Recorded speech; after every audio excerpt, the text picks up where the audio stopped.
మన అందరి పలకల్లో ఇట్లా పదాలు ఉన్నాయి కదా, ఒత్తు పదాలు. మనం ఇప్పుడు వరుసగా వాటిని చూద్దాం, ఓకేనా? గీత, గీత. నువ్వు చెప్తున్నా? లస్సీ, అమ్మా, పుల్ల, ముక్కు,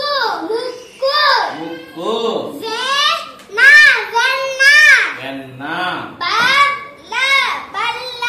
బల్ల, నవ్వు, నత్త, మొగ్గ, అక్క. Very good, come on class.